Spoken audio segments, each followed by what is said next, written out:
What's up, guys? Welcome back to the JP and Trav show on the JP and Trav YouTube channel. Also live from Travis's X account. And today, for the first time ever, I believe, live from Travis's Instagram account as well. So if you're joining us from Instagram, welcome in. Nice to see you guys. Obviously, newer platform for us to use today. But like I said, it's yours with the most, JP. And to my right, I have my esteemed co-host, brother, and friend, Travis J. Davison. Travis, how you doing, brother? Honestly, I'm doing fantastic. I just left a meeting with a D1 football program that is going to be bringing on Team Sports Consulting Group to consult their whole staff. So exciting news for us. Exciting news. Looking forward to announcing that. Thunder just won by like 100, so that's always nice as well. They're 24-1, tied for the best start in NBA history. And they still have yet to play. They've played 0 minutes with their starting five so far because Hartenstein's out. So crazy stuff. But yeah, really excited. Honestly, I've been getting beat over the head with all the American Volleyball Coaches Association show coming up. Mm-hmm. Bro, whatever app they use, incredible. Absolutely incredible. Sets up all kinds of stuff, like all kinds of, like I can contact every single attendee ahead of time, give them our scans. Like you can set up meetups, you can set up all kinds of. It's awesome. I'm super excited about that show. Shout out on the like I said, we're doing this, as you said, for the first time on Instagram as well, on Instagram Live. This is the first time I've ever even done an Instagram Live video, but my boy Banks J. Cosby is on. That is an OU golf commit. Okay. Here local to Tulsa. Good buddy of mine, awesome kid. He's going to play golf at OU. So really excited to see where where this goes. So hopefully all the streams work well together, obviously across Twitter, across StreamYard, across Instagram, everything like that. But let's get to business, and not the kind of business that Sharon Moore's been getting to. Not that kind, because bro, wow, how crazy is that? I put out a tweet that said Oklahoma offensive analyst Sharon Moore. I got people begging me to delete it, and I get it because like apparently he's wilding for the night. But I'm like, it's a joke, people. It's a joke. I promise. Like I saw the chart, or I guess right now they're accusations technically, I suppose. Yeah. But the arrest stuff, I don't know if he's getting arrested. I didn't know he was a milkman like that. He's got a wife and 3 kids. He said he's gonna off himself. No, apparently, like he got arrested, I guess, because he was gonna like do the whole like murder suicide thing with the like, dude, it's crazy, man. Can I say those words on Instagram and Twitter? I don't know. I might get kicked off, but and anyways, like it's not good. Like you look at that girl's salary, the 2 years she was under. I guess I should clarify this: the 2 years she was working under, that she was employed by Jim Harbaugh and his regime, she was making $55,000. Sharon Moore takes over. She gets a $45,000 raise because Michigan is a public school like Oklahoma. You can just Google, say you're curious, why certain coaches get paid a certain amount. You can Google the amount they get paid. So anyways, Sharon Moore's down in a bad way. Just rough stuff. Pray for his wife and his kids. Yeah. Because I can't imagine what they're going through right now. He's screwed up royally. And it's getting uglier by the minute. But JP, honestly, the craziest part about that is if you look on every hot board across the country, and I know Bama fans are mad at me for putting it out there, just shooting the messenger, but number 1 on Michigan's list is Kalen DeBoer. And Michigan, I don't know if y'all have ever heard of Oracle, the company. The owner of that company, Larry Ellison, the guy that paid Bryce Underwood that crazy money. He's worth about like $250 billion. He's the second richest man in the world. Whoa. He's a Michigan donor. So if it comes down to money, Alabama ain't got that kind of scratch. Like, you don't want to play big bank, takes little bank with Michigan if you're Alabama. So, anyways, Michigan's open. That'll be interesting. I mean, do Bama fans, are they that in love with Kalen anyway? I mean, no, even our buddy Ty, friend of the show, good friend of the show, family of the show, if you will, has said, like, take him or leave him. Like, people aren't that crazy about Kalen down there. The crazy part to me is, though, like, you got a playoff game in 9 days, bro. Yeah. Like, what if they're able to poach Kalen and he's got a playoff game? Like, they want to announce a hire. Like, they want to make a splash. They want to get some of this bad publicity off of them, right? Yeah. Like, I have to imagine there's not a 100% guaranteed probability that Kalen DeBoer will be in Norman. Because if Michigan wants to hire him, he's got to start recruiting, man. National Signing Day just happened. He's got to retain staff. He's got to retain recruits. He's got to retain. Sorry, my beautiful dog has joined us. Mm-hmm. Our beautiful dog, my girlfriend and I's beautiful dog, Clea, has joined us. She's coming from outside. She's a little stinky, but I'm sorry. I put out there that you were stinky, Clea. That's my bad. That's on me. What'd she say? I know. She still wants to hang out with her dad though. So, anyways, crazy news hitting today. I was on radio, and in like the second segment, no, actually, I think it was the first segment, the news dropped that he got fired. So Tyler and I had a very easy day of radio today. It was wild. It was wild. So I don't know who they're going to hire. The coaching carousel's over. Not over, but like, you know what I mean? Like, yeah. And not only that, JP, I don't know if you pay attention to who's it? Hey, the Big Ten champ shirt. Oh my gosh. What's funny is if I go into my closet and find the Big 12 champion shirt, I got to look at what year it is. I'm sure you do, but that's okay. You just get 160 years of being terrible. You just got the one. You just got the one. That's cool too. I like that one. I bought it before they won, so it was the good one. I like that. So congratulations to the Indiana Hoosiers. I know. I truly do wish that their star defensive player wasn't so damn excited about winning that he wouldn't have injured himself and taken him out of the rest of the playoff. Yes. Hey, that they did not say that yet. What happened? He got injured celebrating with a fan and had to get carted off. I don't. Yeah, not ideal. Not ideal. Edge rusher. He leads the Big Ten in tackles for loss. Yeah. So they haven't given an outlook yet, as far as I've seen, but I have. Not good. But hey, you know what? He's celebrating a little bit. That's fine. Everybody likes to celebrate. Just celebrate safely, kids. Celebrate safely somehow, I guess. Yep, celebrate safely. So, yeah, Mendoza was celebrating safely. Let's go. Yes, he was thanking the Lord as he should. And I'm a big I'm a big Mendoza guy. I think he should be the top quarterback taken in the draft.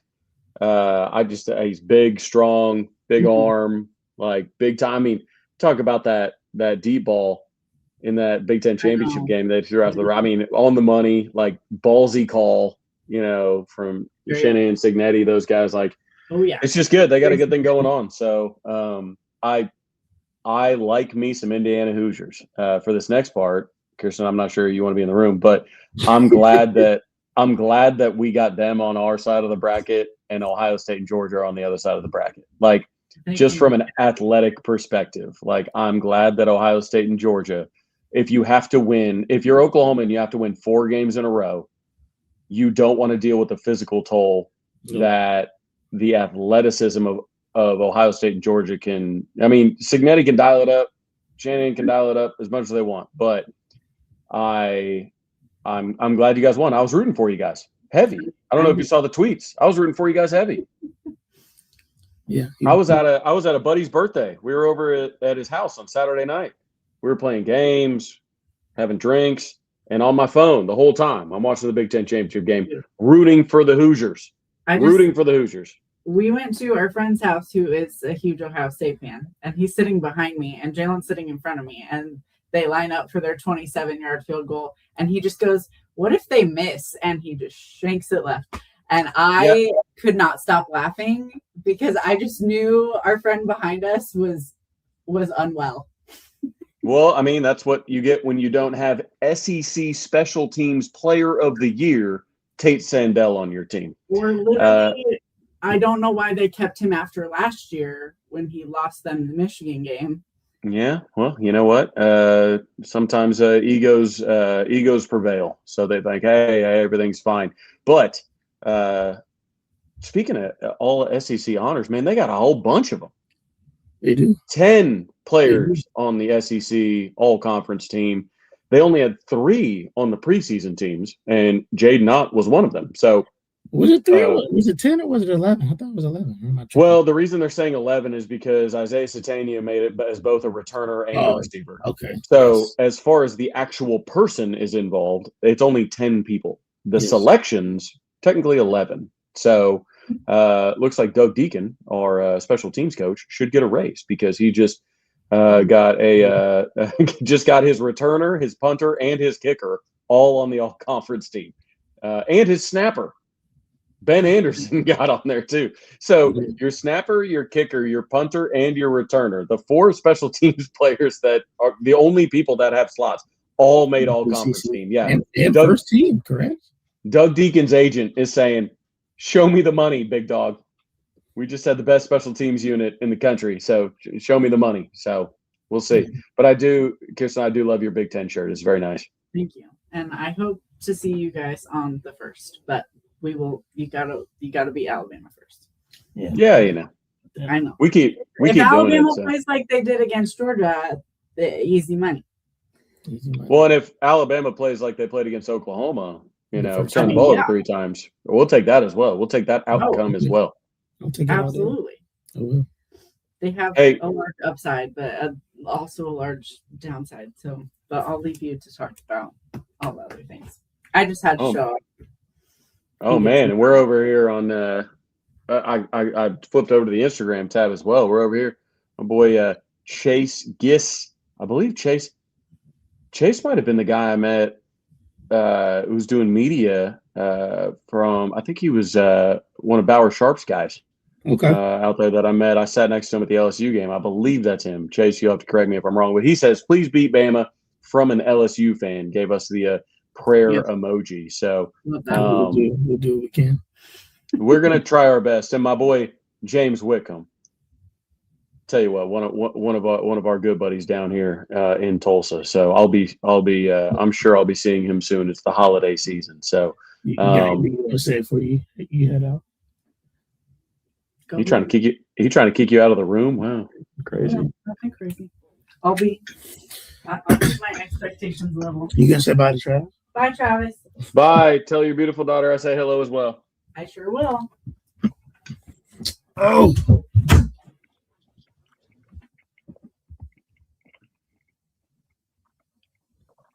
Yeah. What? Oh, this is wild, bro. Yeah, Sharon Moore having a generational crash out. Oh, man. Like, going to end up behind bars crash out. I mean, okay. I guess I could theoretically understand it from the prospect of man, like you fumbled a blue blood college. You're a head coach at a blue blood school. And it's like, man, how do I ever get back to that? But even like, don't get me wrong. Like, yes, it's bad morally, bad cause to fire him, but you're probably still going to get another head coaching job somewhere at some point. I would imagine. There's been allegations elsewhere. I mean, Bobby Petrino's worked his way back up, and he was. Art Briles has a job, for goodness sake. Like, that's what I'm saying. So it's like it's not worth killing yourself, big dog. But dang, like the rough part is Mel Tucker went through this situation. Not obviously as egregious as the violent stuff, but I mean, golly. Yeah, Kirby, you wildin', bro. Wow. Yeah, that's nuts, dude. And he's Yeah. it sucks too because he's a former. We know that he's a former OU guy. So like, Yeah, I'm pretty sure they're going to disavow him from whatever OU alumni status he has. yeah, dang, dude. Yeah, that's rough stuff. And one of the crazy parts is, I don't know. Okay, maybe this is a PSA for all of you that don't know. People can see who you follow on Instagram. Mm-hmm. Sharon Moore did not know this. He was following all kinds of OnlyFans and thoughts and all this, that, and the other, and a bunch of Michigan sorority girls and all this. He's married with 3 kids, dog. So, but this podcast is not here to yes, drag Sharon Moore through the mud, because we got a playoff game. Yeah, we got bigger fish to fry. A playoff game being hosted in Norman, Oklahoma. Yeah. So that's what we're going to focus on today. We're not gonna spend too much time on Sharon Moore's trifling ass. So, anyways, Sooners got a playoff game on the horizon, man. After Selection Sunday, JP, I gotta get your opinion on this. Mm-hmm. What were your initial thoughts? And chat, I want to hear this as well. Same. What were your initial thoughts on seeing Alabama show up in the number 9 slot on the bracket? Because a lot of people thought it'd be Notre Dame coming to Oklahoma. It'd be Miami coming to Oklahoma. It'd be some combination of those two. I don't think many people. I thought there was no way that Alabama would come. What was your initial reaction? And then chat, as it continues to grow, pushing towards 1,000 slowly. What were your thoughts on your initial, like, once you saw Alabama come across as a 9? Yeah, I mean, I was like I was shocked. I was, namely, was I shocked that they got in? Not necessarily, but I was shocked that they didn't move and that we were playing them. And I'm not gonna lie, I was upset about it at the time. Less from like necessarily a schematic standpoint. I mean, I don't like playing a team twice. I just don't. I agree. You know, especially when we didn't play. Honestly, we didn't play all that well offensively. Obviously, the first time, and we turned them over 3 times. And so, like, are we going to turn them over 3 times again? Are we not going to also turn the ball over like we did in Tuscaloosa last time we saw John Material through 3 picks? So it's like, you know, it's just things you think about like that, right? Mm-hmm. But I much rather, would have seen Miami. I much rather would have seen Notre Dame from the prospect of, like, man, getting a matchup that, like, they don't know us, we don't know them, and, you know, feeling a little bit more confident in that way. And obviously the optics of it, like, man, it would have been dope to have Miami in Oklahoma. Honestly, even more so to me than Notre Dame, because Notre Dame's been here. I mean, again, it's been over 10 years, but still, like, Notre Dame's been in Norman. It's been a minute since Miami hasn't been in Norman since what, the 80s, if I'm not mistaken. No, Miami came to Norman, I think, when I was in school there. So mid 2000s. Yeah. Oh, was it mid 2000s? Okay. But we played a home, but Miami was down. Like, they were like late team. Like, it wasn't as big of a game as Notre Dame coming to town. Now, this Miami coming to town would definitely be, you know, somebody that we don't have them on the, like, we're not getting them back on the schedule. So yeah, that would have been very cool. Yeah. But yeah, I don't love the rematch factor, and I guess I also just don't understand why they didn't drop from 9. So that was my initial, those are reactions. Yeah, I think that, and also 9188 9188. I don't know why you can't see the comments, but let us know what. It looks like you're on YouTube. I don't know why you can't see the comments. Everybody else, I think people can see the comments. I put them on the stage now, so hopefully, even if you can't see. Oh, okay, cool. On the stage, so hopefully, you can. With Kirby in here, it's always a risk to put him on the screen. But hey, it's a risk we're willing to take. So yeah, I don't know. It's it's kind of weird, because my initial thought was, I didn't think there was a way that Alabama was going to be matched there. I thought the committee put Oklahoma at 8. I thought they put Alabama at 9 and moved them above Notre Dame the week before after they barely squeaked by Auburn. Like, I thought they jumped him because they didn't want the rematch in the first round. And it would have been so easy for them to drop them after a loss or have them climb the rankings after a win. So when I saw it, I'm like, why would you – keep in mind, the playoff is owned by ESPN. Owned by ESPN.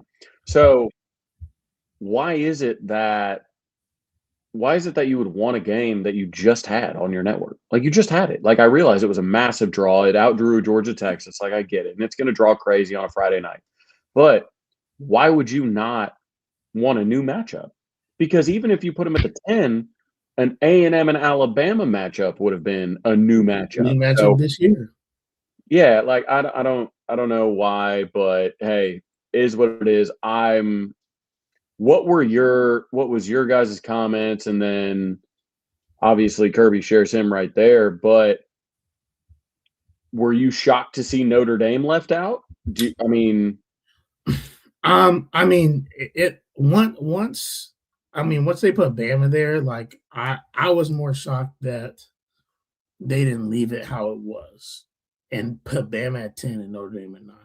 Because I think had they done that there's a little bit of separation. Like if Miami was 11 or even say 12, then and Notre Dame's 9, then you can claim that. But what they said was when they put Miami at 10, Notre Dame's at 11, and if they're right next to each other, they said head-to-head matters, which it has to. They're the same.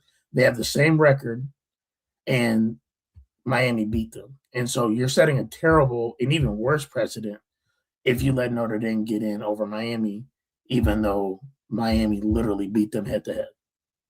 You know what I mean? So I understand it. Don't get me wrong. But what I talk to a lot of my friends about is why then did you not rank Miami up there the entire time? That's the problem. Is why'd you drop Miami to 18? Right. Like why did you drop them so far and then like make it such a high climb back and have Notre Dame so far ahead of them the entire time that it's like, oh, like we're playing, footsie with them until we get to the end, and then like, oh well, they're right next to them, so flip flop. It's like it would have been so much probably easier for Notre Dame fans to stomach had they just said, hey, head to head matters. You guys have the same record, and we're putting Miami ahead of you because of that reason.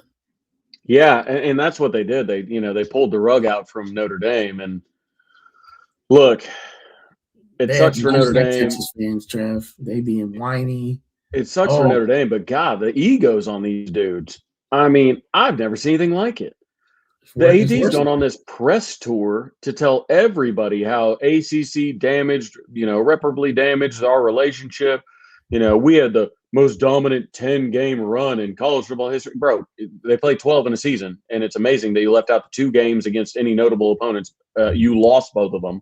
So it's like, it's just, what's kind of glaring to me? Their AD's going on this press tour. Who's the face of the football program, JP? Marcus Freeman.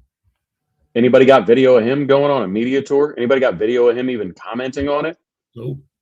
No. I think it's because he's probably taking the New York Giants job. He's the current betting favorite in Vegas to be the next Giants head coach. Really? If that happens, Notre Dame's roster is going to be right for the picking. You could have Notre Dame and Miami have head coach openings. Pretty wild, huh? Especially after is Chris LSU. Or did you mean Michigan? Oh, yeah, that's my bad. Michigan and Notre Dame having head coach openings right after Penn State had a head coach. I mean, those are the 3 schools of the North. I mean, yeah. Ohio State's got to sit there and be laughing at everybody, going, oh, everybody in our general region, nobody has coaches? Great. We don't care if we lose Heartline. We'll just clean up anyways. So, right.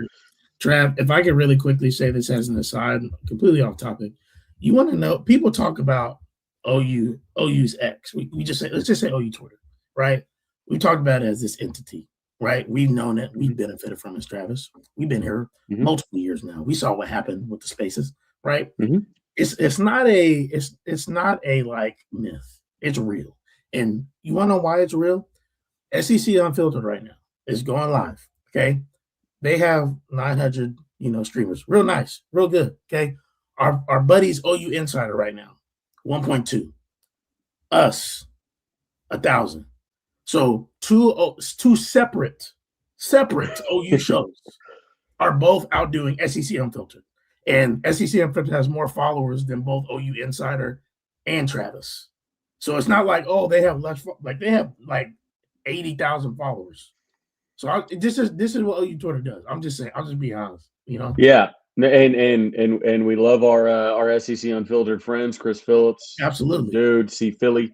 When we love our OU Insider friends, different strokes, different folks. But yeah, we tell you what, we've been doing these lives longer than everybody, So it's true. We the original, man. We the OGs. So you want to see me eat my dinner and on live on air? That's what we're gonna do. You want to see whatever? Like that's what we're gonna do. But that's the thing. It's like Notre Dame has every right to whine to an extent.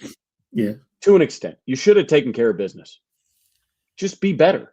Just win one of your 2 tough games of the year, and you're comfortably in the playoff. The problem is you didn't. You didn't win. Your best resume builders are that you lost 2 games close to good teams. Like that can't be your best.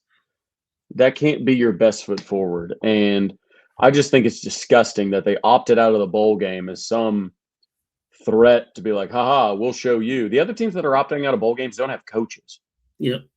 Like, and you're going to sit there as a top 15 team and opt out of a bowl game and think you're getting over on ESPN. Bro, ESPN's worth like $1 trillion.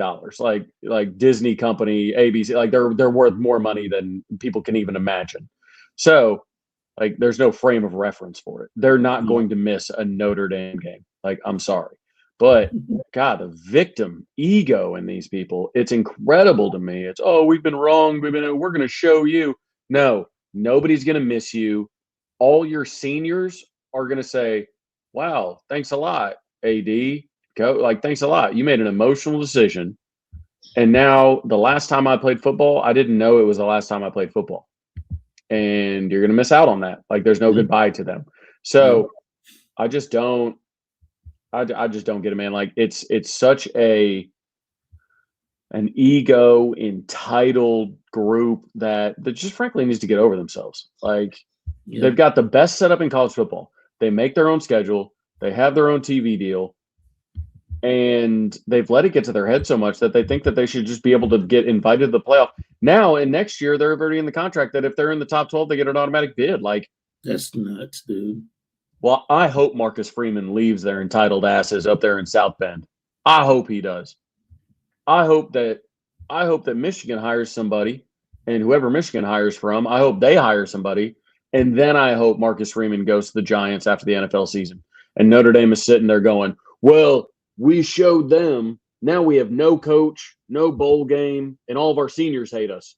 But we showed them. Shut up. Like, grow up. Grow up.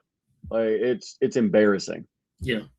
Yeah, it's been rough. And, I have some Notre Dame fan, because obviously, Notre Dame's Indiana. I have some Notre Dame fan friends that honestly have been embarrassed at the way the university, the athletic director and everybody has handled things, and hate that they don't get to see Notre Dame play. Again, because Notre Dame fans love football.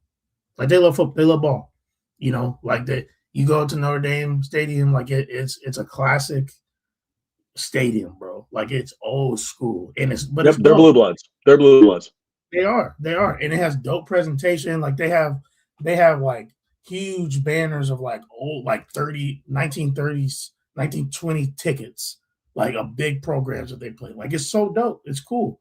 Like, it's like one of the, like you said, one of the blue bloods of college football. And so their fans, like they breathe, they really do this. And so it's like they would love another chance to see their team. Are they pissed off? Yeah. But they want to see their team play. They want to see their seniors play. like they're about tradition almost as much as anybody. So it's just like, dang, like the way that it's been handled is definitely, just pompous. Well, and here's the thing. Like, I make fun of Sark like everybody else. He's very easy to make fun of, especially when his team misses the playoff because they're a 3-loss team, and you can have your associate ADs and the governor and Sark and your media share all the stats they have about your 3 top 10 wins. We get it. The problem is you lost 3 games, and it is what it is. You didn't earn your way. Yeah. I at least respect Stark for politicking, and then once the rubber met the road, it was, hey, we're going to honor our matchups going forward. We need to be better, this, that, and the other. Like, they didn't take their ball and go home. And Notre Dame's leadership acted like fans. Yeah. Like, they just acted like fanboys. And they got pissed, and they took their ball and went home, and they're going on this media tour saying they need us, the ACC needs us, everybody needs us. No, the ACC thing was the craziest. Like, what, are you for real? You're not in the ACC. And they're shocked that the ACC decided to go to bat for their full member, Miami, as opposed to their partial member, Notre Dame. Like, just dumb. Especially, it's but again, it's ego. It's ego. It's entitlement. It's like honestly, I had never seen the Notre Dame AD until this all went down. I couldn't pick up out of a lineup today. I wonder if he knows that. I wonder if nobody actually knows who he is. Once Marcus Freeman leaves, you don't know a single person in that program. Yep. Jeremiah Love gone, dog.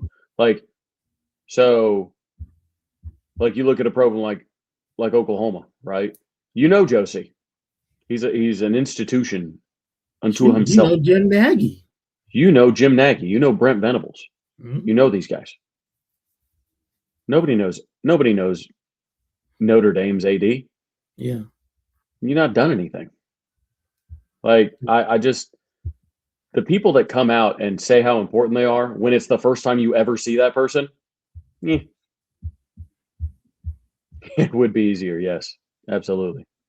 But I just don't think, I can't imagine how Notre Dame fans must feel right now. Not being able to watch their team anymore, watch all this other college football happen, and all their seniors. Like, if I were a junior, I'd be hitting the transfer portal like crazy. Like, you're going to cancel, I don't get to play anymore because you got emotional? All right, then I'm out of here. And then if Freeman leaves, oh, buddy. Yeah. Could get ugly. But I keep on. Okay, so I started, we're not here to dunk on Sharon Moore. And then we dump it on Notre Dame. I'll double. All right, so now 33 minutes in, we'll start talking about Oklahoma. Yeah, and man, it'll be fun. And here's the thing, Trav. I think we've hit on Bama a little bit. We've talked about our reaction. We still have a whole another week. We'll do probably a deeper dive next week. Sure, probably have to write them again. Right. And no, absolutely. Like that. But honestly, what we really wanted to do today is go over some of OU's biggest plays this year. Obviously, the good stuff. Up a lot. So we have plenty of those. And to be honest with you guys, if you have a play that you want to see that I don't put up here, let me know. I'll see if I can find it. If I don't have a clip, then it is what it is. If I do, I'll go find it. Any game, let me know. Okay. But we're just going to pop up here and let's talk about each of these plays. I've tried to make them in, ascending order, if you will. And so this first one is, one of the plays that we. Oh no! Well, hopefully we don't get kicked. I forgot that was early in the Gotta mute those. Gotta mute those. Okay. Kirby let us know. Kirby's always the first one. Oh no, we got nuked. All right, so John Mateer, here, obviously we're up, we're controlling this game, we're in the second half, and this type of run right here started to make you feel and make the fan base feel a certain type of way about John Mateer. Yep. Going up 21, really cement yourself the way the defense has been playing, you knew that was probably maybe it was wraps at that point. But yeah. Yeah, this was when young freshman Tory Blaylock, we're like, man, this Blaylock kid might have a little bit of go to him. And John Mateer, good blocking, obviously pulling around right there, and got a little lead block. That was when Jaron still learned to block. He's still learning to block. He's a linebacker, but he throwing a little body out there. He got it done. Yeah, but yeah, that's a big time player to block too. Number 8, Derek Moore. Yeah. It's an NFL player. And I mean, top 2 round pick.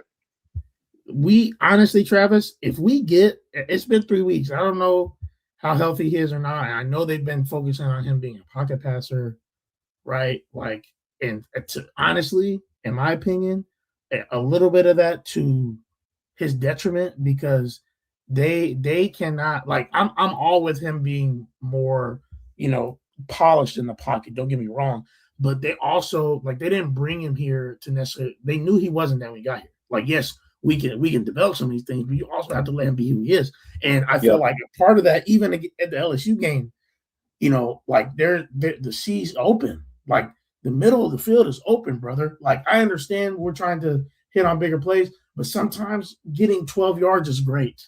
It helps the the offense continue to move. It helps us maybe be able to go up tempo. Those things are okay, and it's okay. Sometimes your first 2 reads are there to go, and I don't know if it's because of his knee, but anyways, I'm long-winded here, but like, we haven't seen him do stuff like this in a long time. Like, I mean, we talked about this being a reason why he is so good, is like he's like a running back in the hole, and he had the speed to get to the outside. I mean, we're not talking about Illinois State. This is Michigan, bro. Like, they're still a top 15 defense. Right. So no, it's no, I agree. If he can get back to this, especially, be a big difference, man. And I think the knee health is going to come around. I think that's been a problem. But he's running with more confidence now, even more so than the next. So what do we got next? Yeah, no, I agree 100%. And make sure we hit that mute button, though. We can't get we can't get popped. Yes. The issue is, once I place them here, what happens is it very quickly will just go. It'll pop up. So I need to be quicker on the draw. So here we go. All right, let me make sure that it's muted, and then I'll take it back up here. Okay, so this one was pretty controversial, as we all know. This was man, Auburn the game, the hideout play. But it's a big play in the season, not only because of how much it made Auburn's fans and their AD even whine and moan and complain, but like, this is a big reason that we won the game here. Mm-hmm. It was cleared 100%.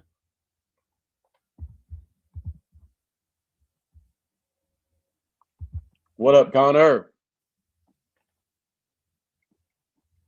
So this is another big play. Trav, what do you remember about this, man? Man, I thought it was blown dead or something. Yeah. Because watching it, obviously, I'm literally right. Like, if you were to look across the nameplate of Isaiah Satania, that's where I sit.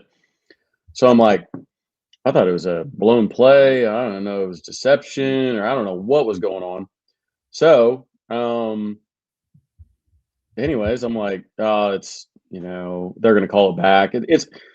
He has had multiple plays this year where I'm like, okay, this is getting called back. That's for sure. Thank God it didn't, even though,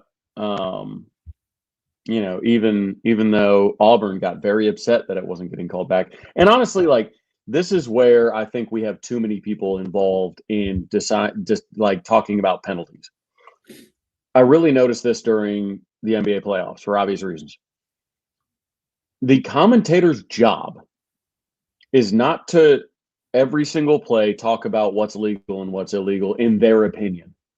Yeah. Like, we got to get away from that. Yep. Like, because the whole conversation here, instead of talking about Isaiah Satania, and this is early in the season, so they're like, you still have a lot of talking points nationally about transfers and things like that. Instead, every single commentator who is not a rules official wants to give their opinion on it. And then, of course, we employ a rules official. Good. So they could give their opinion on it. But the problem is that rules official and those commentators have not been in the meetings with the officials that are calling the games and the coaches. Yeah. Oklahoma said they cleared that play and they got it played. And they called the play. It didn't get flagged. But all of a sudden, because there's rules analysts on TV and every commentator has to have their opinion on what they think the rule book is, like all of a sudden it's something. And then the SEC's got to get involved and this, that, and the other. Like, it's just dumb. Like, if you're not in the meetings, then I don't want your opinion on it, to be honest, because those are the people that the play got cleared with. If the play got cleared with them, then what do you have to do with the situation? Right. No, I agree. You need to just get back to commentating in general, man. 100%.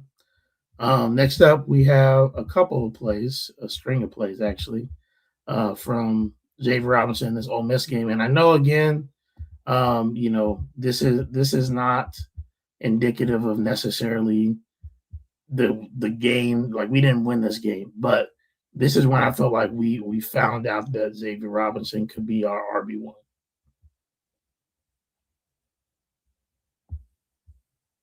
Yeah, for sure. I mean, because the knock on him always, not knock necessarily, but the doubt on him was, oh, does he have breakaway speed? Can he run away from people?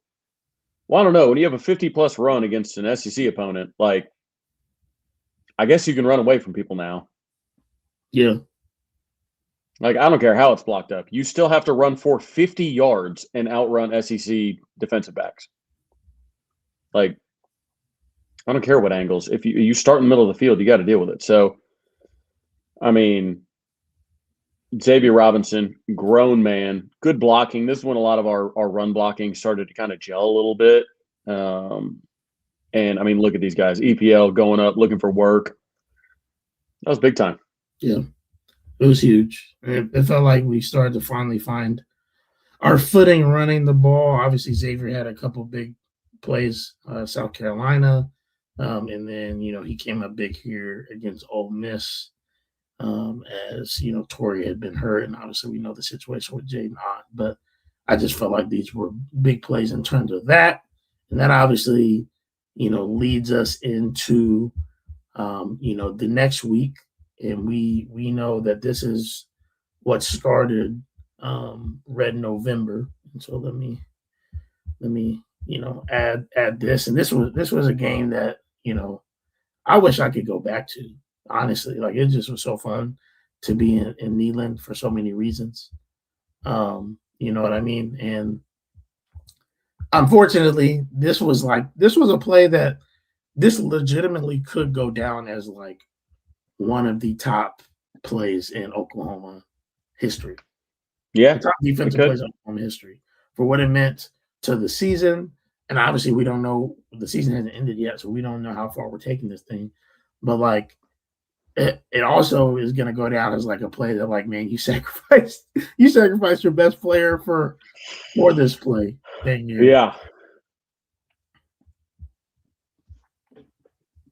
Oh man.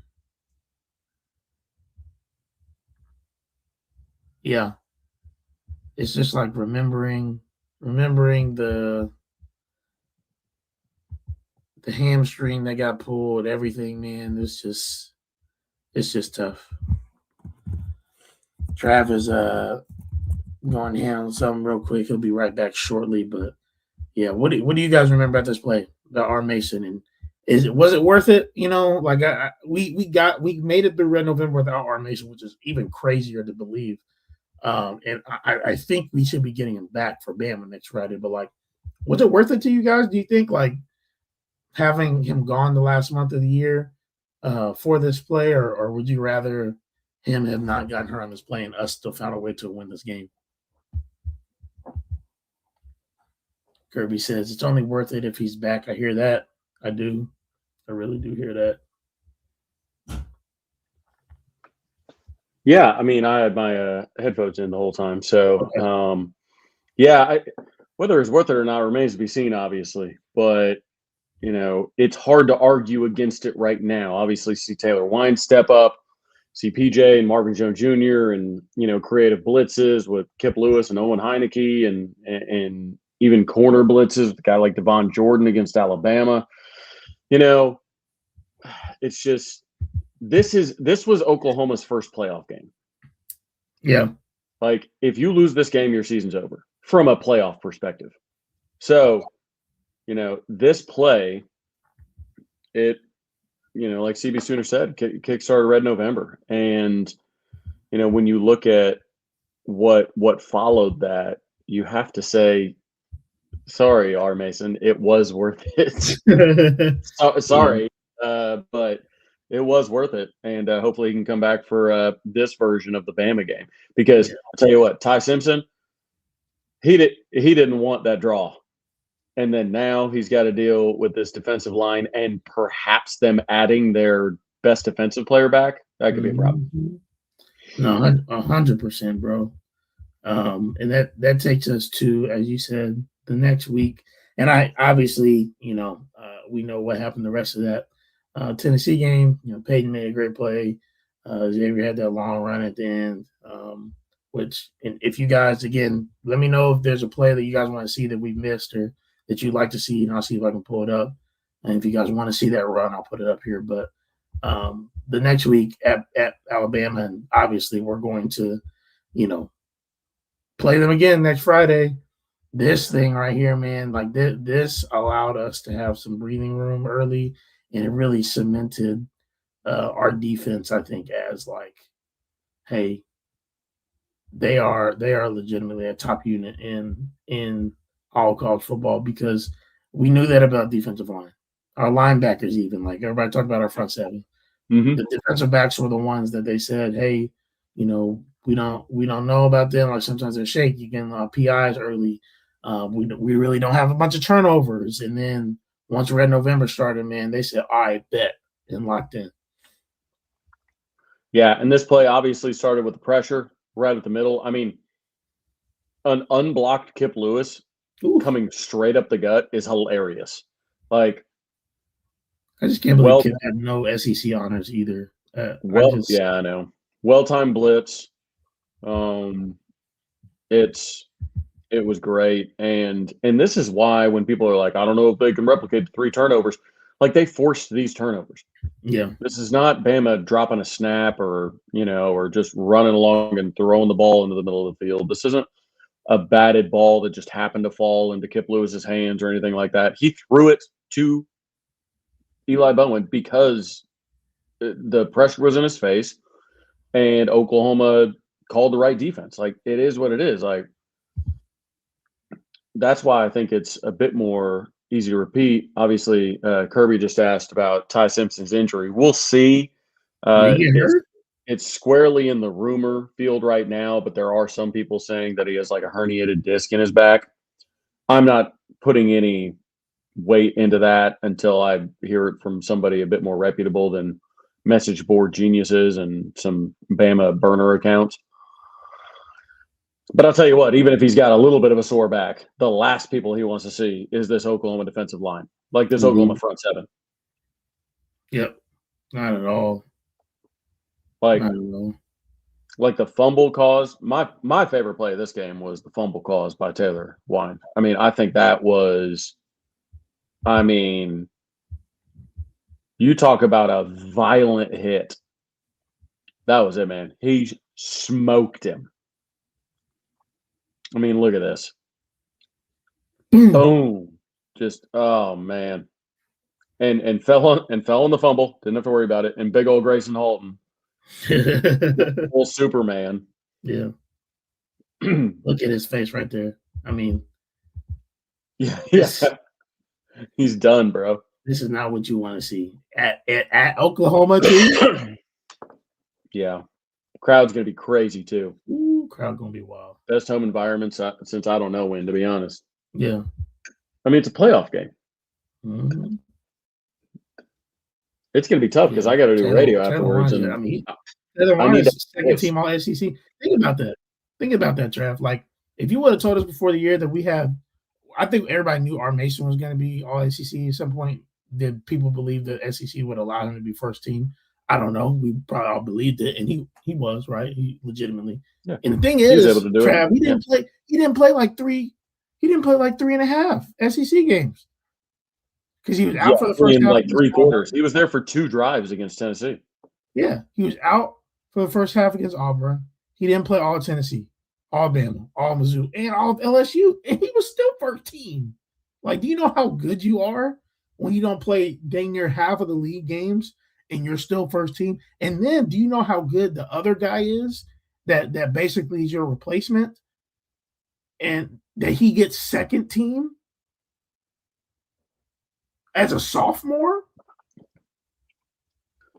Like it's truly crazy when you start to talk about, when you start to frame it like that, and that's a really good way to frame it. Like his essentially the guy that took over most of his snaps came over, and they're like, don't worry, I'll pick up where you left off.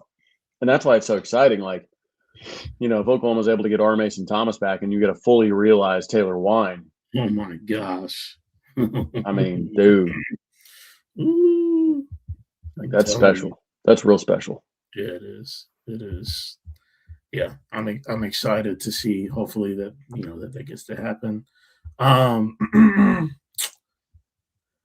So this next one, obviously, this is just, I think, in terms of like what Isaiah Satania has been able to do, right, at the wide receiver position. I think he's second in yards, and everything, and he just allowed us to be so explosive. Even if it's crazy, even if it feels like the offense isn't working all the time, man, getting 87-yard touchdowns you'll take that all day, especially in the SEC. Yeah, that's why you brought him here, because of his speed.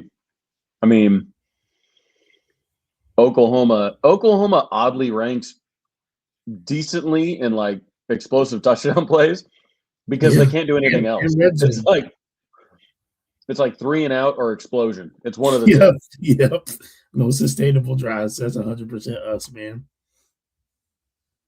And what's crazy is that corner he left in the dust was talking trash to him the previous play. And this guy almost ran him down. I'm like, is that guy going to be in the portal? Man. Right. And of course, the sidearm. But sidearm absolutely on the money. What a shot. What a camera angle right there. It was a dot, dude. I mean, if we can just incredible. Get him to be consistent like that. Like, look, I mean, buddy, on the money. On the move, too, to where he could go catch it and keep running. Mm-hmm. I mean, and those are the things, Trav, that I know people are frustrated with our offense. I know people are frustrated with John Latier, but that's the difference between like last year and this year. And I know everybody can say, well, it only feels like a slight jump up. I mean, a slight jump up has made us 10-2, and it has us in the playoff. Like and I get the offense hasn't been great, but they have done enough. Like they've made plays in moments. Right. And again, do we want better? Yes. Understand that I'm saying that. But at the same time, right, like they've made enough plays and moments to where it's allowed us to be where we're at. And that leads us into our last game of the season. This may be I don't think that it's going to be it's not an R. Mason type play in terms of like, did I think that even if LSU scored here, we're absolutely going to lose to them? Not necessarily, right? Because the offense really can do nothing anyway. But just in sheer terms of like, bro, what's going on? We threw an interception. They got down to 4, and the next play, Peyton makes this play. Crazy, dude. Insane. Well, I talked about it last week. Like this team's ability to have something terrible happen and then immediately make it and just wipe it away. It's uncanny, man. It's I mean, the athleticism get up at this is, I mean, Nuts. And it's not That even is the like crazy part. it's not even you can be mad, I guess, at Van Buren if you're an LSU fan. It is like, could he run it? Peyton probably gonna run him down. He maybe gets down to 3 or 2, and then obviously it's first and goal. So it's like, man, like you got 3 more plays, but it's like Nobody's thinking that. Like Van Buren is not looking at him going, "This guy can get vertical that quickly to catch this pass." that's what I'm saying. It's not really even a bad theoretically throw. Is it maybe a little late? Sure, but like you said, nobody's thinking that. He's not thinking that he's gonna be able to jump up that quickly. Boom. I mean, look at this elite athleticism right here. Like it clearly can maybe go over his hands, right? Over his head. Snatch. I mean, look at that vertical right there, man. Look at that vertical. Still up in the air. You muted, Trav. Like the explosiveness to get vertical that quickly. That's where I'm like, oh my gosh, like that's what's crazy to me. You know what I mean? Yeah. So 100%. And then as I was saying earlier, the offense at the end of the day, say what you want about it, but they have made plays in games that has helped us win. And even if you want to say that, I mean, we know that it was a bust. Let's just be honest, it was a bust. But they still have to hit the throwing catch, bro. They still have. Well, and they're also like part of the reason is they've been throwing underneath all game, like crossers all game. So they're not thinking that anybody's actually going to run by him. You know what I mean? It's like he's like, oh, I'm going to pass this off because I've been doing some funky stuff.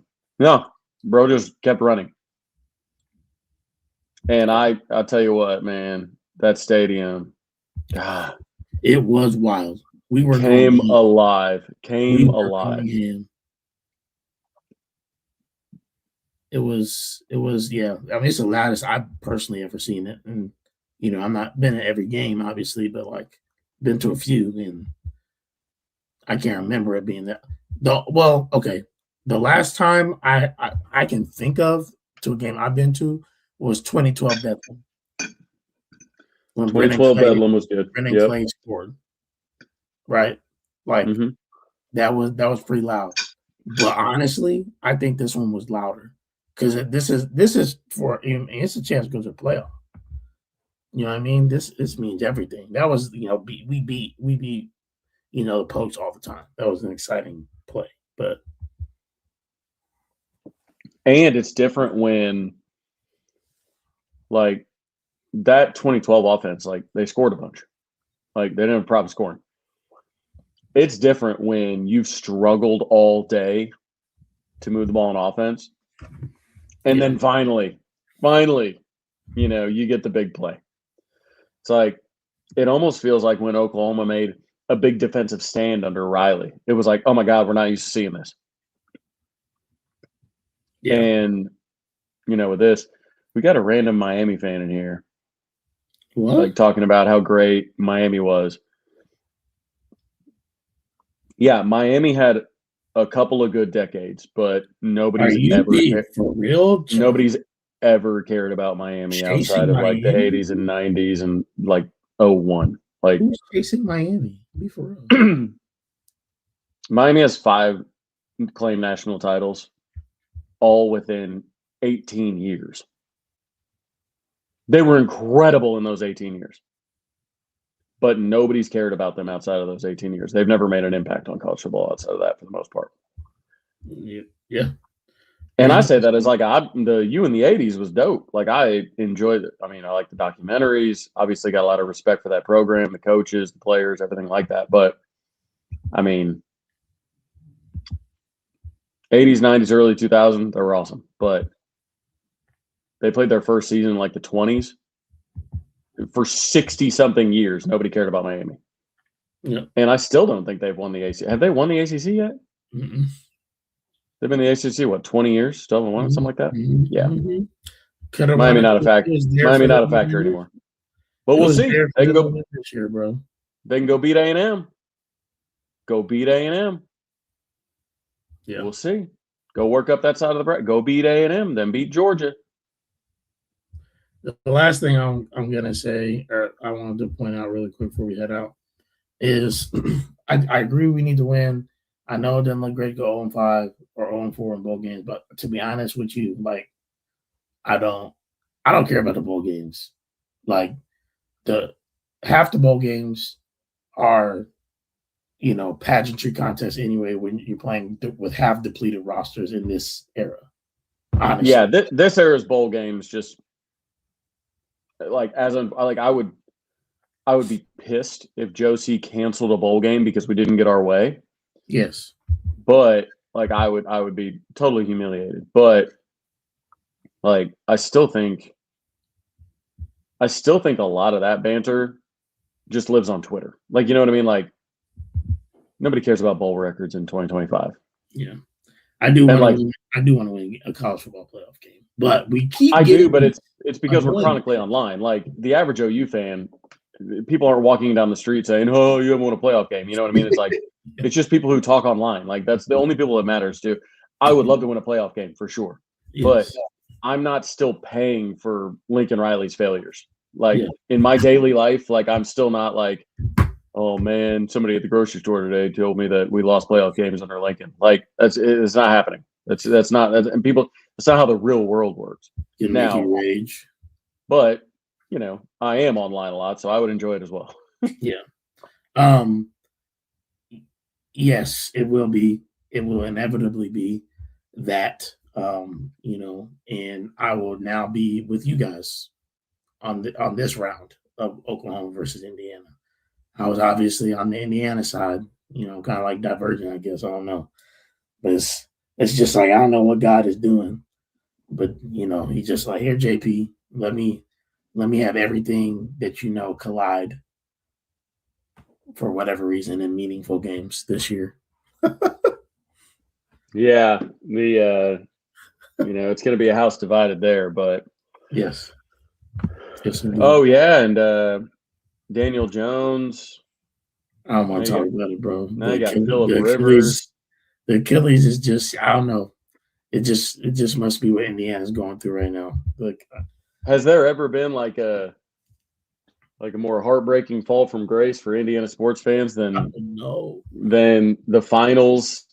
All of a sudden, your superstars out for the year, and then now you're putting together a heck of a run, in the NFL, and all of a sudden your star quarterback's out for the year. Yeah, I mean, you want to talk about it? I mean, Indiana, this is a safe place. I don't want Fernando to get hurt. I'm praying for Fernando for Indiana. For obviously, it wouldn't affect me, but yeah, I'm hurt, bro. Like when I was at L. Did we go to L Emporium when you were here? I was at L watching the game with my buddies, and like the whole place was just like,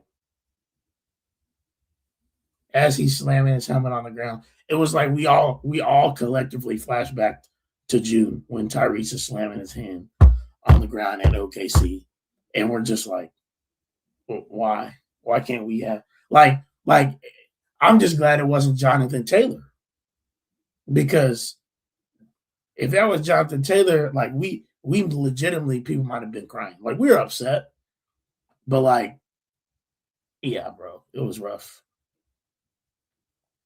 It was rough, and we don't have any first round picks, like Kirby said, and we don't even have Anthony Richardson, because guess what? He was doing freaking resistance band work and on a locker, and it popped off at him in the eye, bro. Not ideal. Not ideal. I just remember when you said you wanted Anthony Richardson over Baker Mayfield, and how is that going for you? I don't remember saying that. I think that's. I mean, I don't recall. The chat. I think the chat remembers it, but I think what I said was that like Anthony Richardson has more upside than Baker, which is why you take him over Baker.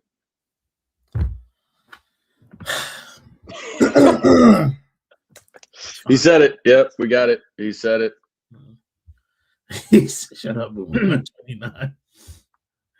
Yeah. So, but I mean, next week, man, we'll be back here preparing for a huge game, Friday night standalone game. Obviously, if you guys can, I would, want to do it if I could, but I know like Oklahoma Breakdown is going to have a live show on I think Thursday night, the 18th. I think that'd be dope to go to, enjoy that. But man, there's going to be so many things happening around Norman. Make sure you guys go and enjoy. And I'm hoping that we can talk about OU's first playoff win and keep this thing going. Because shoot, the next Wednesday will be Christmas Eve, Trav. Mm-hmm. I don't know. Are we good enough to do a Christmas Eve show? We want to leave that? I don't know. I don't know. If we win, do like stay 30 tuned. minutes. Or we'll do like a Tuesday or something like that. Yeah. Maybe the 23rd. Yeah. But we'll see. If we win, we'll make a show happen. We promise. We will. And that would be and then after that, we if it's Oklahoma versus Indiana, Kirsten gonna want to come on. We're gonna have to, have to duke it out. It's gonna be interesting. We'll see. But we're pushing damn near 1,900 of you across all platforms. It's funny because I keep on popping over my Instagram. And I'm like, all these people joined, but it never says anybody's like tuned in. But I'm seeing like all these people join. So yeah, it's funny. I mean, the numbers are obviously boosted. So we'll keep. We'll do it again next week. But lots of college sports news today. That's really what it is. But yeah, we're at a little over an hour, and I think I'm ready to wrap. I think we've covered all of our base. We don't have a prediction to do right now. We'll save predictions for next week. We will. We usually end with predictions. I don't know what to do. Yeah, there's none right now to predict, except for hopefully that we're not talking about another coach, doing something crazy. Yeah, don't want to make predictions about that, or who Michigan's gonna hire. But yeah. Yeah, we'll see if they announce a DeBoer hire in the next couple of days. We might have to have an emergency show. Yeah, for real. that'd be wild. But all right, guys, we love y'all. We appreciate y'all. Thanks for tuning in. The 1.7 on Twitter. We're like 1 point. We're about 1.9 total, but old Les Wilson popped over on Instagram. Les is going to everything. He got it going on the YouTube. He's on Twitter. He's on Instagram. Les is enjoying from all angles tonight. Yeah. Yes. Appreciate the support. If you're on YouTube, make sure you like, comment, subscribe. Even if you viewed it on X, if you don't mind going over to YouTube once it posts and liking it, that just helps us over there. But man, we appreciate y'all. Appreciate the love, and we'll see y'all next week. Next Wednesday, we'll be talking about hopefully leading up to a Bama win on Friday, next Friday. So, Boomer.